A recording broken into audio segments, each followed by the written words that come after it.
అందరికీ నమస్కారం అండి. స్టోరీ బుక్ ఛానల్కి స్వాగతం. ఈ రోజు నేను మీకు వినిపించబోతున్న కథ లెక్క కట్టి చెల్లించిన అవమానం. ధైర్యం తెచ్చుకొని మాధవి గారు కొడుకు కోడలికి ఫోన్ చేశారు. వెంటనే ఆవిడ కొడుకు రవి ఫోన్ ఎత్తాడు. రవి, ఎలా ఉన్నావు బాబు? నేను నీతో ఒక ముఖ్యమైన విషయం మాట్లాడాలి అని అనుకుంటున్నాను. మన ఊళ్ళో ఉన్న వాళ్ళందరూ కాశీ యాత్రలకి బస్సు పెట్టుకొని ఊరు నుంచి వెళ్తున్నారు. నేను ఎన్నో ఏళ్లుగా కాశీకి వెళ్ళాలని ఆశపడుతున్నాను. వాళ్లతో కలిసి నేను కూడా వెళ్ళాలనుకుంటున్నాను అని చెప్పారు మాధవి గారు. వెంటనే కొడుకు, ఏం మాట్లాడుతున్నావమ్మా నువ్వు? పదే పదే మమ్మల్ని ఎందుకు విసిగిస్తున్నావు? నేను నీకు ఆల్రెడీ చెప్పాను, ప్రస్తుతం మేం నీకు ఎలాంటి సహాయము చెయ్యలేమని. అయినా సరే నువ్వు వినిపించుకోకపోతే ఎలాగా? మాకే చాలా ఖర్చులున్నాయి. అయినా సరే నువ్వు దాన్నే పట్టుకుని వేలాడితే ఎలాగా? నేనెంత ఇబ్బందుల్లో ఉన్నానో, ఎన్ని ఖర్చులున్నాయో ఆలోచించకుండా మాటి మాటికి ఆ కాశీయాత్రకు వెళతానని ఎందుకు అడుగుతున్నావు? నువ్వెక్కడికి వెళ్లాల్సిన అవసరం లేదు. నోరు మూసుకొని ఇంట్లోనే కూర్చో అన్నాడు రవి. అప్పుడే వెనక నుంచి కోడలు అనిత గొంతు వినిపిస్తుంది. మీ అమ్మ మన ఇంటి వెనకాలేదో డబ్బుల చెట్టు నాటుంది, ఎప్పుడు కావాలంటే అప్పుడు సరదాగా వెళ్ళి కోసుకొచ్చుకోవడమే అన్నట్టు ఫీల్ అవుతున్నట్టుంది. బయటకెళ్ళి సంపాదించే వాళ్ళకు తెలుస్తుంది డబ్బు విలువ అంది అనిత. ఆ మాటలు వింటున్న మాధవి గారి కూతురు లత ఫోన్ తీసుకుంటూ, అన్నయ్య, అమ్మ సరదాగా గడపడానికేం ఎక్కడికి వెళ్ళడం లేదు. నలుగురితో కలిసి తీర్థయాత్రలకు వెళదాం అనుకుంటుంది. అమ్మ ఎప్పటి నుంచో కాశీకి వెళ్ళాలని కలలు కంటుంది. ఎలాగైనా కాశీకి వెళ్ళాలని తను కోరుకుంటుంది. ఊళ్ళో వాళ్ళందరూ కలిసి బస్సులో కాశీకి వెళుతున్నారు. అందరూ వెళుతున్నారు కదా, అమ్మను కూడా పంపించొచ్చు కదా అంటూ లత మాట్లాడుతుంది. ఫోన్ స్పీకర్లోనే ఉంది. వెంటనే అనిత లతతో, లత, నీకు మీ అమ్మని యాత్రలకు పంపించాలని అంత కోరికగా ఉంటే ఆ ఏర్పాట్లన్నీ నువ్వే ఎందుకు చేయకూడదు? మాకిప్పుడు డబ్బుకి చాలా ఇబ్బందిగా ఉంది అనగానే, లత, ఏం మాట్లాడుతున్నావు వదినా? నువ్వు అసలు ఎందుకలా మాట్లాడుతున్నావు? నేనేం ఉద్యోగం చేయడం లేదు. నేను ఇంకా చదువుకుంటున్నాను. నేనెలా డబ్బులు సంపాదించగలుగుతాను? నేనెలా మా అమ్మకి కాశీ యాత్రలకు టికెట్లు బుక్ చేయగలుగుతాను? నా చేతిలో డబ్బులున్నట్లయితే తప్పకుండా మా అమ్మని ఆ యాత్రకు పంపించేదాన్ని. నేను ఏదో ఒక ఉద్యోగం చేయడం ప్రారంభించిన రోజు ఖచ్చితంగా నా డబ్బుతోనే మా అమ్మని కాశీ యాత్రలకు పంపిస్తాను అంది లత. ఆ మాటలు విని అనిత పక్క పక్క నవ్వింది. వెంటనే అనిత, ఏం లత, ఎన్ని రోజులు నువ్వు కలలు కంటూనే ఉంటావు? నువ్వు ఆ పల్లెటూరులో ఉంటే నీకు ఉద్యోగం ఎక్కడి నుంచి వస్తుంది? ఉద్యోగం చేయడానికి నువ్వు అసలు సరిగ్గా చదువుకున్నావా? నీకు ఇంగ్లీష్లో మాట్లాడడం రాయడం వచ్చా? ఉద్యోగం దొరకాలంటే ఎంత కష్టపడాలో నీకు తెలుసా? నేనైతే చిన్నప్పటి నుంచి ఇంగ్లీష్ మీడియం స్కూల్లో చదువుకున్నాను. నేను నగరంలో పుట్టి పెరిగాను. అందుకే నాకు ఈ ఉద్యోగం వచ్చింది. కానీ నువ్వు ఊర్లో గవర్నమెంట్ స్కూల్లో చదువుకున్నావు. వర్షం వస్తే నువ్వు చదివిన పాఠశాల పైకప్పు నుంచి నీళ్లు కూడా కారతాయి అంటూ వెక్కిరిస్తున్నట్టుగా మాట్లాడింది అనిత. వెంటనే లత కోపంగా, వదినా, ఏ స్కూల్లో చదివామన్నది ముఖ్యం కాదు. మనలో విషయం ఉంటే ఉద్యోగం తప్పకుండా వస్తుంది. ఏదో ఒక రోజు నేను ఉద్యోగం సంపాదించి నీకు చూపిస్తాను అని చెప్పగానే అనిత, మీ తల్లి కూతుర్లిద్దరికీ పిచ్చి పట్టినట్టుంది. యాత్రలకు వెళ్లాలని పిచ్చెక్కిపోతున్నారు. అందుకే మీ అమ్మని నా దగ్గరుంచుకోవడానికి కూడా నిరాకరించాను. ఆవిడ నా దగ్గరుంటే ఆవిడతో ఎలా వ్యవహరించాలో నాకు కూడా తెలీదు. ఆమె కొద్దిగా కుట్టు పని చేస్తుంది, ఎంతో కొంత డబ్బులు సంపాదిస్తుంది. అందుకే లోపలే గర్వపడుతూ ఉంటుంది అనగానే లత, ఇది గర్వం కాదు వదినా, దీన్ని ఆత్మగౌరవం అంటారు. మేం మీ దగ్గర లేనందుకు చాలా సంతోషంగా ఉంది అని లత అనగానే, మరోవైపు మాధవి గారు కూతురు చేతిలోంచి ఫోన్ తీసేసుకొని రెడ్ బటన్ నొక్కేసి ఫోన్ ఆఫ్ చేసేసింది. అప్పుడు మాధవి గారు కూతుర్ని తిడుతూ, నువ్వెందుకు నీ భవిష్యత్తును ప్రశ్నార్థకంగా మార్చుకుంటున్నావు? నువ్వు ఇలా మాట్లాడితే ముందు ముందు అన్నయ్య వదినల సపోర్ట్ నీకు అస్సలు ఉండదు. కాసేపు మౌనంగా ఉండు. నువ్వు ఫోన్ లాక్కుని మధ్యలో ఎందుకు మాట్లాడుతున్నావు? నేను మాట్లాడుతున్నాను కదా అనగానే లత, ఏం చేయమంటావమ్మా? అన్నయ్య వదిన నీతో ఎలా మాట్లాడుతున్నారో నేను చూస్తూనే ఉన్నాను. నన్ను ఇంకా ఊరుకోమంటావా? నిన్ను అంత అవమానిస్తున్నా కూడా నేను నోరు మూసుకుని ఉండాలా అంది లత. మరోపక్క అనిత కూడా చిరాగ్గా తన భర్త రవితో, మీ చెల్లెలు మనతో నోటికొచ్చినట్టుగా మాట్లాడుతుంది. మీ అమ్మని చెల్లిని ఒకసారి ఇక్కడికి పిలిచి నేనేంటో చూపిస్తే బాగుంటుంది. వాళ్ళ స్థితి ఏంటో వాళ్ళకి తెలియజేయాలి. నేను ఇంగ్లీష్ మీడియం స్కూల్లో సిటీలో చదువుకున్నాను. తనేమో ఒక గవర్నమెంట్ స్కూల్లో చదువుకున్న అమ్మాయి. నేను ఇక్కడ సిటీలో చదువుకున్నాను కాబట్టే మీతో పాటు సమానంగా పనిచేస్తున్నాను. మీ అమ్మ చెల్లి గ్రామంలో నివసిస్తున్నారు. మీ చెల్లెలు ఫీజు కట్టడానికి మీ అమ్మ చాలా కష్టపడి బట్టలు కుట్టి ఫీజులు కట్టాలి. ఒక్కోసారి డబ్బు అందుబాటులో లేకపోతే వాళ్ళ దగ్గర వీళ్ళ దగ్గర చేబదులు తీసుకొని ఫీజులు కట్టే బ్రతుకులు వాళ్ళవి. వాళ్ళ నా గురించి అలా ఎలా మాట్లాడగలుగుతారు? నన్నే విమర్శించడానికి ముందుకొస్తుంది మీ చెల్లి. నాకు ఒక్క అవకాశం ఇవ్వండి, నా విలువేంటో మీ అమ్మకి చెల్లికి చూపిస్తాను అనగానే రవి, అనిత, నువ్వు లత మాటలు ఎందుకు పట్టించుకుంటున్నావు? తను చిన్నపిల్ల, ఏదో తెలిసి తెలియక మాట్లాడుతుంది. నువ్వు తన మాటలు పట్టుకుని వేలాడొద్దు. ఆ మాటల్ని పదే పదే గుర్తు చేసుకుంటూ నీ మూడెందుకు పాడు చేసుకుంటావు? నువ్వు ఇలా వచ్చి సోఫాలో కూర్చో, నేను నీకోసం గ్రీన్ టీ చేసి తీసుకొస్తాను అని చెప్పి రవి ఇద్దరికి గ్రీన్ టీ చేసుకొచ్చాడు. ఇద్దరూ సోఫాలో కూర్చొని గ్రీన్ టీని ఆస్వాదిస్తున్నారు. పనికిరాని విషయాలన్నీ ఆలోచించి నీ మూడ్ పాడు చేసుకోవద్దు అని రవి చెప్పగానే వెంటనే అనిత, నువ్వు మీ అమ్మ యాత్రల కోసం డబ్బులు అడిగితే నాకు తెలియకుండా మాత్రం డబ్బులు ఇవ్వొద్దు. మీరు గనక డబ్బులు ఇచ్చినట్టయితే నాకంటే హీనంగా ఎవ్వరూ ఉండరు అంది. వెంటనే రవి, అనిత, నువ్వెందుకంత కోపం తెచ్చుకుంటున్నావు? నిన్ను అడగకుండా ఇప్పటి వరకు నేనేమైనా చేశానా? నువ్వు ఒప్పుకోకుండా నేను ఏ పని చెయ్యనని నీకు తెలుసు కదా అన్నాడు రవి. సమయం నెమ్మదిగా గడిచిపోయింది. కొడుకు కూడా తల్లితో ముక్కుసూటిగా సమాధానం చెప్పి తన ప్రతిపాదనని తిరస్కరించేశాడు.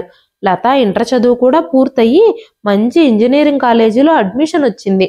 అప్పుడు లత, అమ్మా, నేను ఇంటర్ చదువు పూర్తి చేశాను, నేను ఇంకా ముందుకెళ్ళాలి అని అనుకుంటున్నాను, నేను చదువుకోవాలి అని అనుకుంటున్నాను అనగానే మాధవి గారు, అమ్మా లత, మన పరిస్థితి నీకు తెలుసు. నీ స్కూల్ ఫీజులు కట్టడానికే నేను చాలా బట్టలు కుట్టి చాలా కష్టపడి డబ్బులు సంపాదించేదాన్ని. ఎలాగోలాగా నీకు స్కూల్ ఫీజులు కట్టాను. కానీ ఈ కాలేజీ ఫీజులు చాలా ఎక్కువగా ఉంటాయి. ఆ డబ్బు కోసం మనం ఏం చెయ్యాలి? నువ్వు కాస్త నా పరిస్థితుల్ని అర్థం చేసుకో. మీ అన్నయ్య కూడా మనకు డబ్బులు ఇవ్వడు అన్నారు. ఆ మాటలకి లత చాలా బాధపడింది. అమ్మ చెప్పిన మాటలన్నీ నిజమే. కాలేజీలో ఫీజులు చాలా ఉంటాయి. మా అమ్మ ఎక్కడి నుంచి తీసుకొచ్చి ఫీజు కట్టగలుగుతుంది? 4 సంవత్సరాలకి ఎంత వసూలు చేస్తారో కాలేజీ వాళ్ళు అని ఆలోచిస్తుంది లత. మాధవి గారు కూడా చాలా విచారంగా ఉన్నారు. లత తన హృదయంలోనే చింతిస్తూ ఉంది. నేను చదువుకోలేకపోతే ఉద్యోగం ఎలా చేస్తాను? నా తల్లి కోసం నేను ఏదైనా ఎలా చేయగలుగుతాను అనుకుంటూ లత మాధవి గారితో, అమ్మా, నేను చదువుకోకపోతే, నేను ఏ ఉద్యోగము సంపాదించకపోతే నా అవసరాలన్నీ నేను ఎలా తీర్చుకోగలుగుతాను? నా జీవితాంతం నేను ఎవరో ఒకరి మీద ఆధారపడి బ్రతకాల్సిందేనా అంటూ కన్నీళ్లు పెట్టుకుంటూ అడిగినప్పుడు మాధవి గారు కూతురు కన్నీళ్లను చూసి కరిగిపోయారు. అమ్మ లత, నిన్ను ఎలాగైనా సరే మంచి కాలేజీలో చేర్పించి చదివిస్తాను. నేను ఏదో ఒక పని చేసి నీ కాలేజీ ఫీజులు కడతాను అని చెప్పగానే ఆ మాటలు విన్న లత మొహం వెలిగిపోయింది. ఒక్కసారిగా ఆ ఇంట్లో చాలా సందడి మొదలైంది.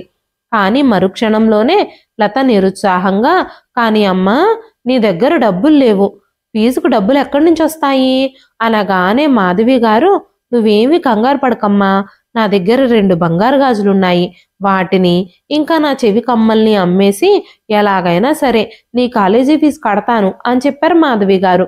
అప్పుడు వెంటనే లత, అమ్మా, నువ్వు నా కోసం నీ విలువైన వస్తువుల్ని అమ్ముకోవద్దు, నా చదువు కోసం ఇదంతా చెయ్యొద్దు అనగానే మాధవి గారు, నువ్వు ఈ విషయాల గురించి అస్సలు ఆలోచించొద్దు.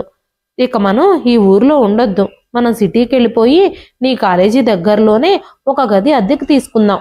నువ్వు ఊర్లో ఎలాగైతే చుట్టుపక్కల పిల్లలకి ట్యూషన్స్ చెప్పేదానివో అలాగే సిటీలో కూడా ట్యూషన్ చెప్పు. ఇప్పుడు మనం సిటీలోనే ఉందాం. ట్యూషన్ చెప్పడం ద్వారా కూడా కొన్ని డబ్బులు వస్తాయి నీకు. మన ఖర్చులకు కూడా అవి ఉపయోగపడతాయి. నేను కూడా ఎలాగైనా కుట్టు మిషన్ కుట్టి డబ్బులు సంపాదిస్తాను. మన ఇద్దరి సంపాదనతో ఇంటి ఖర్చులు, నీ కాలేజీ ఫీజులు ఎలాగోలాగా మనం మేనేజ్ చేయొచ్చు. చదువుకోవాలన్న నీ కోరిక కూడా నెరవేరుతుంది. నువ్వు చదువుకుని ఉద్యోగం చేయాలనుకుంటున్నావు కదా, నువ్వు అనుకున్న దాన్ని ఎలాగైనా సాధించి తీరాలి. ఈ విషయం దృష్టిలో పెట్టుకో అని మాధవి గారు చెప్పగానే లత కన్నీళ్లతో తల్లిని కౌగిలించుకుంది. అమ్మా, నేను శ్రద్ధగా చదువుకుంటాను. నేను కష్టపడి చదువుకొని మంచి ఉద్యోగం సంపాదిస్తాను. నా వల్ల మీరు ఏదో ఒక రోజు చాలా గర్వాన్ని ఇంకా చాలా ఆనందాన్ని పొందుతారు. నీకు ఎలాంటి ఇబ్బంది లేకుండా నేను చూసుకుంటాను. నువ్వు అన్నయ్యను కూడా చాలా కష్టపడి చదివించావమ్మా. కానీ అన్నయ్య ఉద్యోగం వచ్చిన తర్వాత మన నుంచి దూరం అయిపోయి తన సంతోషాన్ని మాత్రమే వెతుక్కుంటూ తన జీవితాన్ని తను జీవిస్తున్నాడు. చాలా రోజుల నుంచి మనతో ఎలాంటి సంబంధాలు లేవన్నట్టు బ్రతుకుతున్నాడు అంది లత. ఆ మాటలకి మాధవి గారు ఏమీ మాట్లాడలేదు. ఆ తర్వాత లతకి మంచి కాలేజీలో అడ్మిషన్ దొరికింది. కాలేజీకి సమీపంలోనే ఒక ఇల్లు అద్దెకి తీసుకొని లత ట్యూషన్లు కూడా చెప్పడం ప్రారంభించింది. లత చాలా తెలివైన అమ్మాయి. తనకొచ్చిన మంచి మార్కుల కారణంగా కాలేజీ నుంచి తనకి స్కాలర్షిప్ కూడా వచ్చింది. లత ఇప్పుడు ఇక శ్రద్ధగా చదువుకోవడం ప్రారంభించింది. ఇంటి విషయాల్లో కూడా శ్రద్ధ వహించడం మొదలుపెట్టింది. నగరంలో ట్యూషన్లు చెబుతూ డబ్బులు సంపాదిస్తుంది. మాధవి గారికి కూడా చాలా మంది ఆ చుట్టుపక్కల వాళ్ళు కుట్టడానికి బట్టలు ఇస్తున్నారు. ఎలాగోలాగా ఆ చిన్న గదికి అద్దె కడుతూ ఇంటి ఖర్చులన్నీ సులభంగానే కవర్ చేస్తున్నారు. ఒకరోజు ఈ విషయం కొడుకు రవికి, కోడలు అనితకి తెలిసింది. అప్పుడు కొడుకు రవి అమ్మకు ఫోన్ చేసి, అమ్మా, నీకేమైనా పిచ్చి పట్టిందా? లతని నువ్వు సిటీ ఎందుకు తీసుకెళ్ళావు? నువ్వు తన్ని చదివించడానికి ఎంత కష్టపడుతున్నావు? అంత అవసరం ఏమిటి? తను ఆడపిల్ల. తనని చదివించడం వల్ల నీకేంటి లాభం? రేపు ఎవరో ఒకరు వచ్చి తన్ని పెళ్లి చేసుకుని తీసుకెళ్ళిపోతారు. తను ఉద్యోగం చేసి సంపాదించే జీతం మొత్తం తన భర్తకి, అత్తమామలకే ఉపయోగపడుతుంది. తన చదువు వల్ల నీకెలాంటి ఉపయోగమూ ఉండదు అని చెప్పాడు రవి. ఆ మాటలు విన్న మాధవి గారికి చాలా కోపం వచ్చింది. వెంటనే మాధవి గారు, బాబు రవి, నేను నీకు చదువు చెప్పించేటప్పుడు కూడా, నీ ఫీజులు కట్టేటప్పుడు కూడా చాలా కష్టపడ్డాను. చాలా కష్టపడి రెక్కలు ముక్కలు చేసుకొని నేను చదివించాను. కానీ నువ్వేం చేశావు?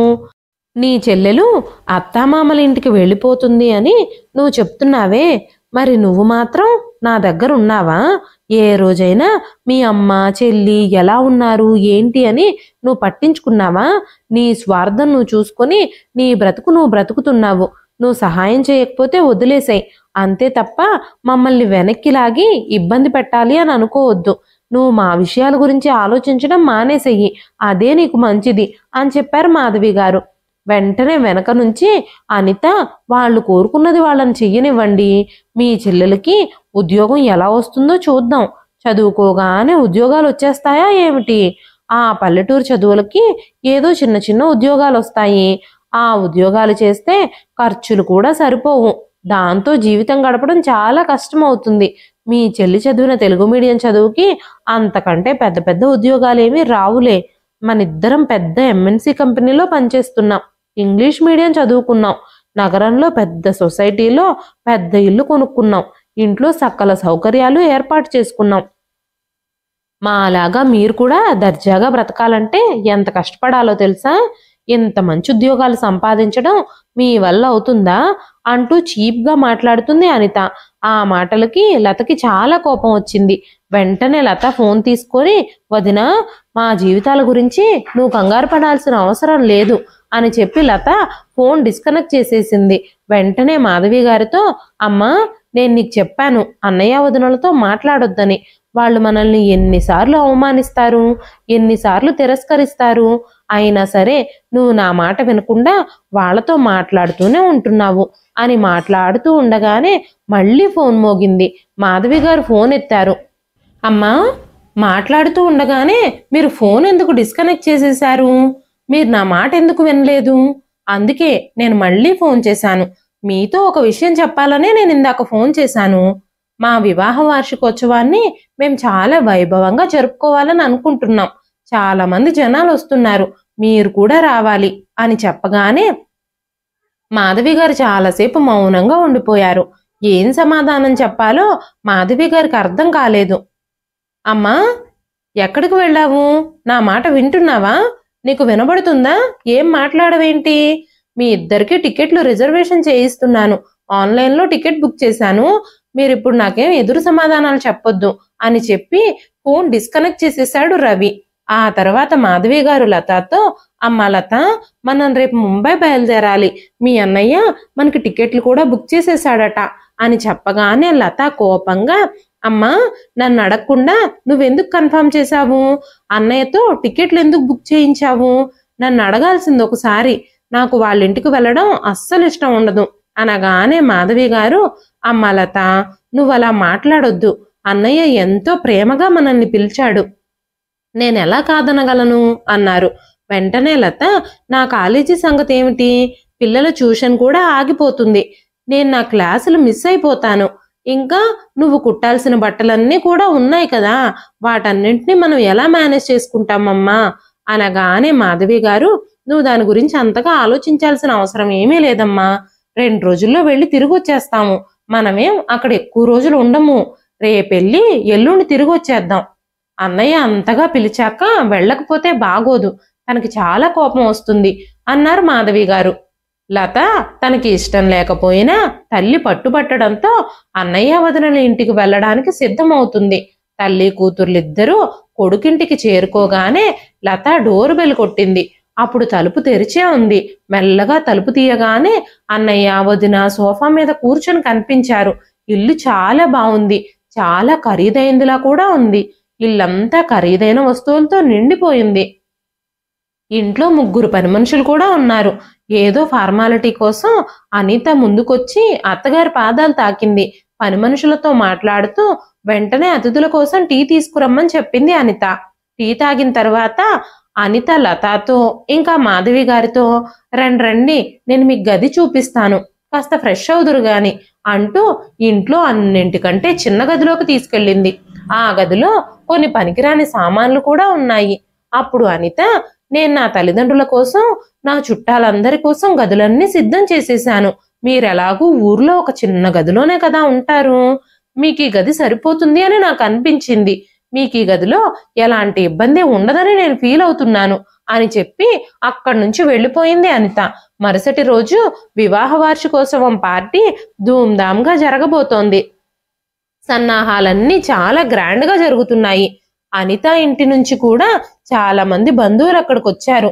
ఇంటి నిండా జనం. అనిత అక్క చెల్లెళ్ళు, అన్నదమ్ములు, వదినలు, తల్లిదండ్రులు అందరూ వచ్చారు. ఇరుగు పొరుగు వాళ్ళు, ఆఫీస్ కొలీగ్స్, అనిత వాళ్ళ ఆఫీస్ వాళ్ళు అందరూ వచ్చారు. పార్టీకి ఎక్కువ మంది జనం రావడంతో ఇంట్లో వంట మనిషి అన్ని వంటలు చేయలేకపోతుంది, తను ఇబ్బంది పడుతుంది. అందుకే అనిత అత్తగారి దగ్గరకు వచ్చి, మీరిద్దరూ ఇక్కడ కూర్చుని ఏం చేస్తున్నారు? అతిథుల్లా వచ్చి ఈ గదిలో కూర్చున్నారేమిటి? వంటగదిలో కాస్త పని చేయండి, అతిథులందరూ వచ్చేశారు, వాళ్ళకి టీలు ఇంకా టిఫిన్లు రెడీ చేయాలి అని మాట్లాడుతూ ఉండగానే వెనక నుంచి రవి వచ్చి, అమ్మా, అవును, దయచేసి మాకు కొంచెం సహాయం చేయండి, అక్కడ చాలా ఇబ్బందిగా ఉంది, మీరు త్వరగా బయటికి రండి అని చెప్పారు.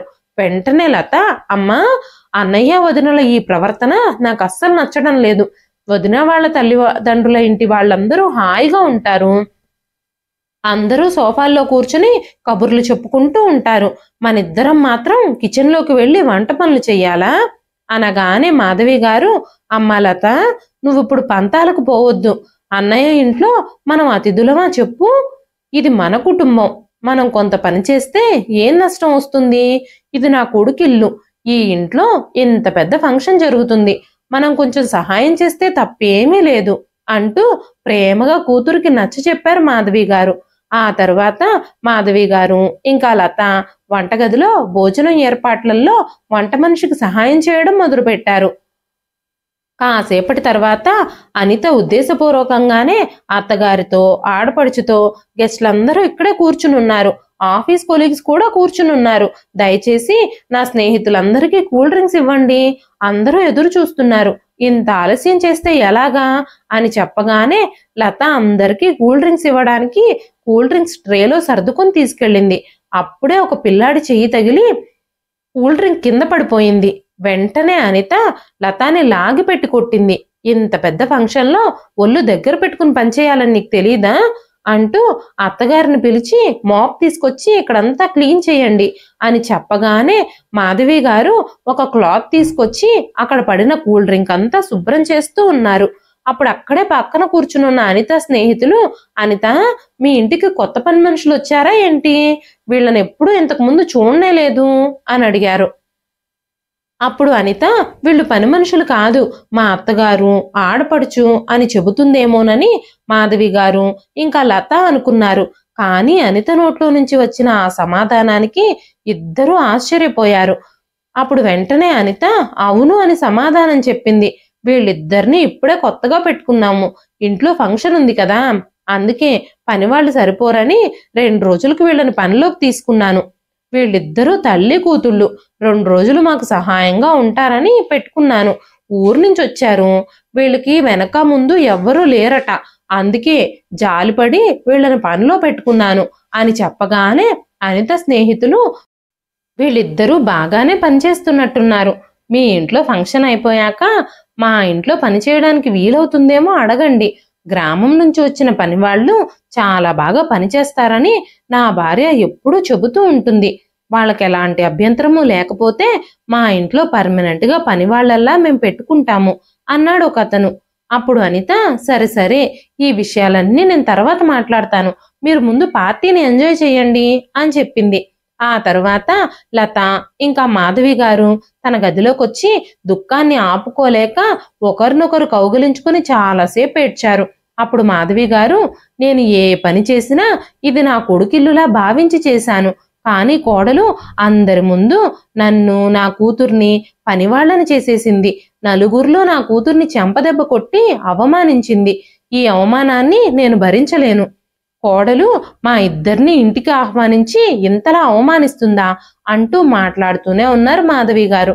అప్పుడు లత, అమ్మా, నేను ఏం జరిగినా ఇంకొకసారి అన్నయ్య వాళ్ళ ఇంటికి రానే రాను, నాకు ముందే తెలుసు ఇలాంటి అవమానాలు మనకు జరుగుతాయని, అందుకే నేను ఇక్కడికి వెళ్ళొద్దని నిన్ను హెచ్చరిస్తూనే ఉన్నాను, అయినా సరే నువ్వు ప్రేమగా పిలిచారు, వెళదామని నన్ను బలవంతం చేసి తీసుకొచ్చావు, వాళ్ళ ప్రేమేమిటో ఇప్పుడు నీకు అర్థమైంది కదా అంది లత. కూతురు చెప్పిన మాటలు నిజమే అని భావించి వెంటనే తల్లి కూతురు ఇద్దరూ ఏమీ మాట్లాడకుండా ఊరొదిలి వెళ్ళిపోయారు. ఆ తరువాత 3 ఏళ్లు గడిచిపోయాయి. ఒకరోజు గ్రీన్ టీ తాగుతూ న్యూస్ పేపర్ చదువుతూ ఉన్నప్పుడు అనిత కళ్ళు న్యూస్ పేపర్ మీద పడ్డాయి. పేపర్లో లతా ఫోటో ఉంది. ఆ ఫోటో చూసిన వెంటనే తను షాక్కి గురైపోయింది. ఆ పేపర్లో ఫ్రంట్ పేజీలో పెద్దగా లతా ఫోటో ప్రచురించుంది. లత తన యూనివర్సిటీలోనే టాపర్గా నిలిచింది. దాని కారణంగానే న్యూస్ పేపర్లో తన ఫోటో ప్రచురించారు. వెంటనే అనిత రవిని పిలిచి ఆ ఫోటో చూపిస్తూ, చూడండి చూడండి, మీ చెల్లెలు కాలేజీలో టాపర్గా నిలిచిందట అని చెబుతూ అనిత చాలా కలవరపడింది.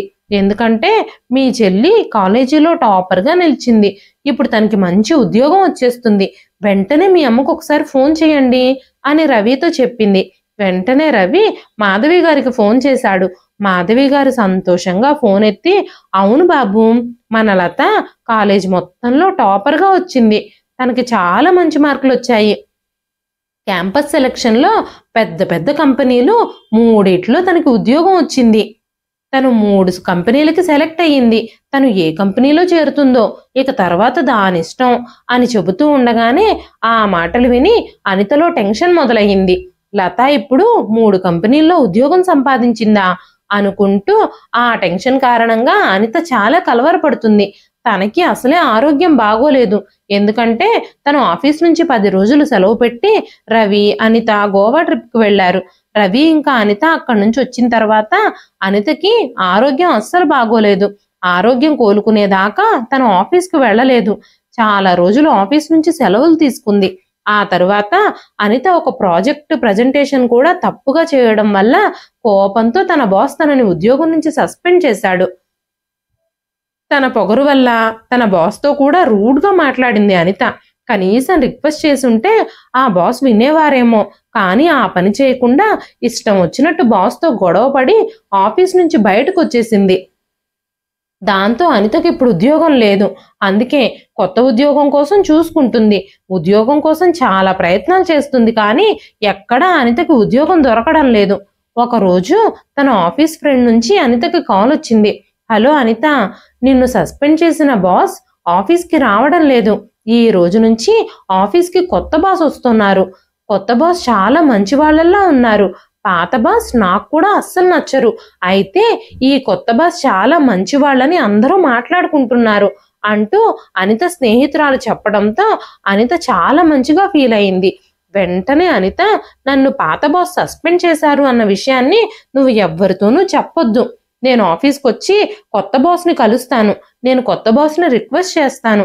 మళ్ళీ నన్ను ఉద్యోగంలోకి తీసుకోమని అడుగుతాను అని చెప్పింది. తర్వాత రోజు అనిత ఆఫీస్కి వెళ్ళగానే తన ఫ్రెండ్ షాక్ అయ్యి, అనిత, మన కొత్త బాస్ ఎవరో నీకు తెలుసా? నేను నిన్న చూడగానే షాక్ అయిపోయాను అనగానే అనిత, ఇంతకీ ఎవరు మన కొత్త బాస్? నువ్వెందుకంత షాక్ అయ్యావు అని అడిగింది. వెంటనే అనిత స్నేహితురాలు, ఆ రోజు మీ పెళ్లి రోజు ఫంక్షన్లో మీ ఇంట్లో సర్వెంట్గా పనిచేసిందే ఒక అమ్మాయి, ఆ అమ్మాయే మన కొత్త బాస్ అని చెప్పగానే అనిత ఒంట్లో 1000 వోల్ట్ల విద్యుత్ ప్రవహించినట్టు అయ్యింది. ఇది ఎలా జరుగుతుంది? ఆమె ఒక పల్లెటూరికి చెందిన మట్టి పిసుక్కునే మొద్దు. ఈ ఆఫీస్లో ఆ పనికిరాని వృద్ధురాలి కూతురు బాస్ ఎలా అవుతుంది? నువ్వేదో అపార్థం చేసుకున్నట్టున్నావు. ఎవరినో చూసి ఎవరనుకున్నావో అంది అనిత. వెంటనే అనిత స్నేహితురాలు, లేదు లేదనిత, నువ్వు ఆ రోజు పని మనిషి కూతుర్ని మాకు పరిచయం చేశావు కదా, నాకు బాగా గుర్తుంది. అంత తొందరగా వాళ్ళని నేను ఎలా మర్చిపోతాను అని చెప్పిన మాటలకి అనిత ఆశ్చర్యపోయి గబగబా బాస్ క్యాబిన్ తెరిచుండటంతో క్యాబిన్లోకి వెళ్ళింది. క్యాబిన్లోకి వెళ్ళిన వెంటనే బాస్ కుర్చీలో కూర్చుని ఉన్న లతని చూడగానే అనిత ఒక్కసారిగా షాక్ అయిపోయింది. ఏదో పీడకల కన్నట్టు ఒక్కసారిగా భయపడిపోయింది. అప్పుడు లత ఫోన్లో తన తల్లితో మాట్లాడుతూ ఉంది. అమ్మా, ఎవరో వచ్చినట్టున్నారు, నేను నీతో తర్వాత మాట్లాడతాను అంటూ ఫోన్ కట్ చేసేసింది లత. అనిత బాస్ని కలవడానికి లోపలికి వెళ్ళిందే గాని కలవకుండానే గబగబా తిరిగి వచ్చేసింది. ఎవరో వచ్చినట్టున్నారు, నేను ఫోన్లో బిజీగా ఉండడం వల్ల చూసుకోలేకపోయాను. తలుపు దగ్గరికి ఎవరొచ్చారబ్బా అని అనుకుంది లత. అనిత కొత్త బాస్ తన ఆడపడుచు అన్న విషయాన్ని ఇప్పుడిప్పుడే అంగీకరించడం మొదలుపెట్టింది. అనిత ఆఫీస్లో అందరినీ పోగు చేసి అక్కడున్న అందరితో, మన కొత్త బాస్ ఎవరో కాదు, మా ఆడపడిచే. నేను, నా భర్త తనకి పూర్తిగా డబ్బులు ఖర్చు పెట్టి చదివించాము. ఆమె చదువుకుంది మా డబ్బులతోనే. మేం సహాయం చేయబట్టే ఆవిడిప్పుడు ఈ పొజిషన్లో ఉంది అని గొప్పలు చెప్పుకుంటూ ఉంది. సరిగ్గా అదే సమయానికి లత బయటకొచ్చి బయట అందరితో మాట్లాడుతున్న అనితని చూసింది. అందరి ముందు అనిత అబద్ధాలు చెప్పడం చూసి అనితని అందరి ముందు తిట్టింది లత. వదినా, నువ్వు ఎందుకలా అర్థం లేని మాటలు మాట్లాడుతున్నావు? ఇది ఆఫీస్, ఇల్లు కాదు. నువ్వు ఇదే ఆఫీస్లో పనిచేస్తున్నావని నాకు తెలుసు. నువ్వెందుకు అందరితో అబద్ధాలు చెప్తున్నావు? నువ్వు, అన్నయ్య నన్ను చదివించారా? మీరిద్దరూ నన్ను ప్రయోజకురాల్ని చేశారా? నాకు అన్న, వదిన అంటూ ఎవ్వరూ లేరు. మేం మిమ్మల్ని ప్రేమిస్తూ దగ్గరైన రోజు మీరు మీ అహంకారం చూపించి మమ్మల్ని ఇంట్లో నుంచి అవమానించి గెంటేశారు. ఈ రోజు నేను మంచి పొజిషన్లోకి రాగానే నువ్వు మన మధ్య ఉన్న సంబంధాన్ని గుర్తు చేస్తున్నావా అంది లత. అది విన్న అనిత, లత, నువ్వు కాస్త మెల్లగా మాట్లాడు. ఇక్కడ ఆఫీస్లో నా పరువంతా తీయకు. పాత బాస్ నన్ను ఉద్యోగంలోంచి తీసేశారు. ఇప్పుడు నువ్వు నాకు కొత్త బాస్ అయ్యావు. ఇది నీ చేతుల్లో పనే కదా, నన్ను ఈజీగా మళ్ళీ జాబ్లోకి తీసుకోవచ్చు అని చెప్పగానే లత, వదినా, దయచేసి నన్ను క్షమించండి. నేను మిమ్మల్ని మళ్ళీ ఈ జాబ్లోకి తీసుకోలేను. పాత బాస్ మిమ్మల్ని ఎందుకు తొలగించారు అనే విషయాన్ని నేను బయటకు తీసుకొచ్చాను. ఆ విషయాలన్నీ నేను తెలుసుకున్నాను. నువ్వు అన్ని తప్పులు ప్రాజెక్టులో చేసినప్పుడు మళ్ళీ నేను నిన్ను ఎలా ఉద్యోగంలోకి తీసుకోగలుగుతాను? నీ వర్క్ రికార్డ్ అసలు ఏమీ బాగోలేదు అంది లత. నువ్వు ఆఫీస్కి బాస్ అయినందుకు నీ పొగరు చూపిస్తున్నావా? నన్నే ఆఫీస్లో అందరి ముందు అవమానిస్తున్నావా అంటూ కోపంగా అనిత ఇంటికి వెళ్ళిపోయింది. ఇంటికి చేరుకున్న తరువాత తన భర్త రవితో జరిగిందంతా చెప్పింది అనిత. అనిత జరిగిన విషయం అంతా చెప్పగానే రవి వెంటనే తన తల్లికి ఫోన్ చేశాడు. అటు పక్క నుంచి మాధవి గారు ఫోన్ లిఫ్ట్ చేశారు. రవి విషయం అంతా తల్లితో చెప్పగానే మాధవి గారు, ఆ విషయంలో నేనేమీ చెయ్యలేను బాబు. లత ఎవ్వరితో అయినా గౌరవంగానే మాట్లాడుతుంది. కోడలే అక్కడ నోరు జారి ఉండుండొచ్చు. ఎందుకంటే కోడలు మమ్మల్ని ఇంటికి పిలిచి కూడా నన్ను నా కూతుర్ని పని మనుషులు అని చెప్పి అవమానించింది. కోడలికి ముందు నుంచే నోరు జారి ఎదుటి వాళ్ళని అవమానించే స్వభావం ఉంది. ఈ రోజు అక్కడ ఏం జరిగిందో నాకు తెలియకపోయినా లత తప్పేమీ లేదని మాత్రం నేను చెప్పగలను. ఎందుకంటే లత మీద నాకు ఆ నమ్మకం ఉంది. ఇంతే దృఢంగా నువ్వు నీ భార్య తప్పేమీ లేదని చెప్పగలవా? నీకు ఆ నమ్మకం ఉందా అన్నారు మాధవి గారు. వెంటనే మాధవి గారు రవితో, నేను మీతో ఇంకొక విషయం చెప్పాలనుకుంటున్నాను బాబు. నా కూతురికి మొదటి జీతం రాగానే నన్ను కాశీయాత్రలకు తీసుకెళ్లడానికి అన్ని ఏర్పాట్లు చేస్తుంది. మేము వచ్చే నెలలో అక్కడికి వెళ్ళడానికి సిద్ధమవుతున్నాం అని చెప్పగానే రవి, అమ్మా నేను అనిత చాలా ఇబ్బందుల్లో ఉన్నాము. నా ఉద్యోగం పోయింది. అనిత కూడా ఆఫీస్లో వర్క్ సరిగ్గా చేయలేదని సస్పెండ్ చేశారు. మాకిప్పుడు డబ్బు చాలా అవసరం. ఇప్పటికే ఇంటి కోసం తీసుకున్న లోన్ కడుతూ ఉన్నాము. కార్ లోన్ కూడా తీసుకున్నాం కదా. ఉద్యోగం లేక ఇన్స్టాల్మెంట్లు కట్టలేకపోతున్నాము. ఈ నెలలో ఇన్స్టాల్మెంట్ కట్టకపోతే బ్యాంకు వాళ్ళు మా ఇంటిని, కార్ని రెండింటినీ జప్తు చేసేస్తారు. ఈ రోజు మీరు మంచి పొజిషన్లోనే ఉన్నారు కదా, మాకు కొంచెం సహాయం చేయండి అంటూ మాట్లాడుతున్నాడు రవి. అదే సమయంలో అప్పుడే ఇంటికొచ్చిన లత తల్లి చేతిలో నుంచి ఫోన్ తీసుకుని, అన్నయ్య సమయం ఎంత వేగంగా తిరుగుతుందో చూసావా? అమ్మ నిన్ను కాశీయాత్రలకు వెళ్ళడానికి డబ్బులు కావాలని అడిగింది. అప్పుడు నువ్వు మాకు డబ్బులు ఇవ్వడానికి నిరాకరించావు. ఇప్పుడు నా దగ్గర డబ్బులు పుష్కలంగా ఉన్నాయి. మీరిప్పుడు మమ్మల్ని డబ్బులు కావాలని అడుగుతున్నారు. ఏ మొహం పెట్టుకుని మీరు సహాయం చేయమని మమ్మల్ని అడుగుతున్నారు? మేము మీకు డబ్బులు ఎలా ఇస్తామని మీరు అనుకుంటున్నారు? డబ్బులు లేని వాళ్ళమని, పల్లెటూరు వాళ్ళమని, మట్టి మనుషులమని మమ్మల్ని అవమానించారు కదా. అలాంటి మీకు నేను ఒక్క పైసా కూడా ఇవ్వను. మీరు మమ్మల్ని ఇంటికి పిలిచి మా విషయంలో చేసిన అవమానాన్ని మా జీవితాంతం మేము మర్చిపోలేము అని చెప్పింది లత. వెంటనే రవి అరుస్తూ, నీకు ఉద్యోగం వచ్చిందని ఎంత అహంకారం చూపిస్తున్నావు?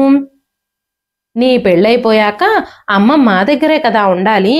అప్పుడు అమ్మని ఎవరు చూసుకుంటారో నేను చూస్తాను.